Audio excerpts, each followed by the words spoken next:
नहीं है, बल्कि इसे धरती के हर इंसान को पढ़ना और समझना चाहिए ताकि वह अपनी जिंदगी में सुख, शांति और सफलता को प्राप्त कर सके। कहा जाता है कि जिस घर में गीता का पाठ हर रोज पढ़ा जाता है या सुना जाता है, उस घर में भगवान श्री कृष्ण आते आते रहते हैं। श्रीमद्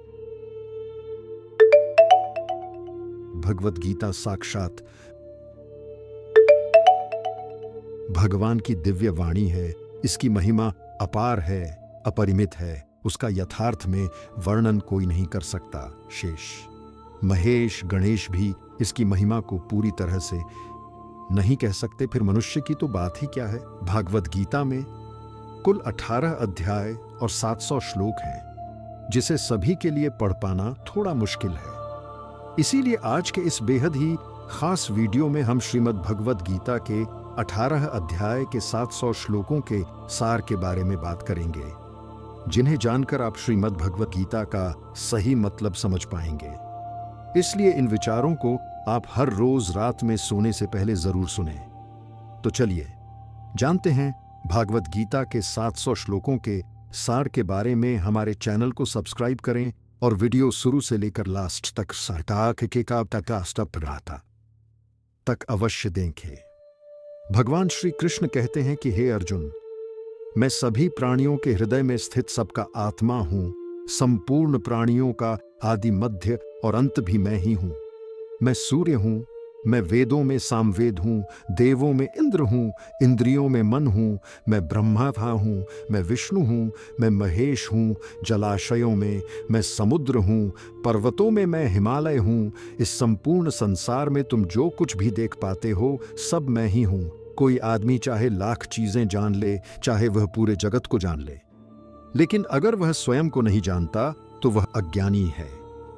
अगर कोई आपको ठुकरा दे तो बुरा मत मानना, क्योंकि वे वास्तव में आपकी कीमत नहीं जानते।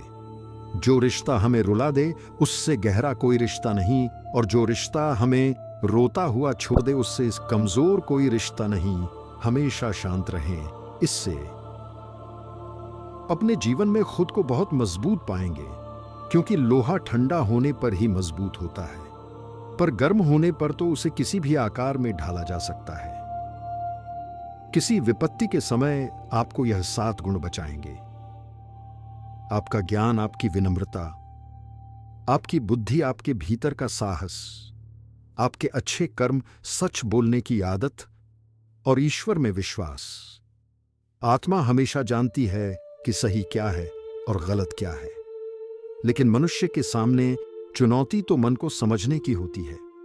मुश्किल समय में व्यक्ति अकेला हो जाता है, लेकिन मुश्किलों की वजह से वही व्यक्ति मजबूत हो जाता है। जो आपको सम्मान दे उसी को सम्मान दीजिए। हैसियत देखकर सर झुकाना कायरता का लक्षण है। हे अर्जुन, जो ना कभी हर्षित होता है, न किसी से द्वेष करता है, न शोक करता है, न कामना करता है, जो शुभ और अशुभ संपूर्ण कर्मों का त्यागी है, वह ज्ञानी मनुष्य मुझको अति प्रिय है। मुझे पाने के 3 तरीके हैं: ध्यान योग, ज्ञान योग और कर्म योग। और इन सब में कर्म योग सबसे प्रधान है। किसी पर विश्वास करना हो तो उनकी बातों पर नहीं, उनकी हरकतों पर ध्यान दो। गुस्से के वक्त थोड़ा रुक जाने से और गलती के वक्त थोड़ा झुक जाने से जिंदगी और भी आसान हो जाती है। भगवान श्री कृष्ण कहते हैं, जो मनुष्य मुझे जान लेता है वह जन्म मरण के बंधनों से मुक्त हो जाता है। जो मनुष्य भगवत गीता को पढ़कर उस पर अमल करता है, उसके सारे दुष्कर्म का प्रभाव समाप्त हो जाता है। जो भाग्य में है वह भाग कर आएगा, और जो भाग्य में नहीं है वह आकर भी भाग जाएगा। जैसे हवा के झोंके नाव को भटका देते हैं, वैसे ही मनुष्य की इच्छाएं बुद्धि को भटका देती हैं। एक समझदार व्यक्ति वही है जो दूसरों को देखकर उनकी विशेषताओं से सीखता है, उनसे तुलना और ईर्ष्या नहीं करता। शस्त्र केवल शरीर को घायल कर देते हैं, किंतु शब्द आत्मा को भी घायल कर देते हैं।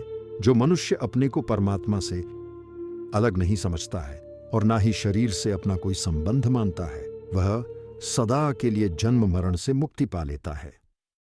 जो व्यक्ति आध्यात्मिक जागरूकता के शिखर तक पहुंच चुके हैं, उनका मार्ग है निस्वार्थ कर्म, और जो भगवान के साथ संयोजित हो चुके हैं, उनका मार्ग स्थिरता, शांति है। मानव कल्याण ही भगवद गीता का प्रमुख उद्देश्य है।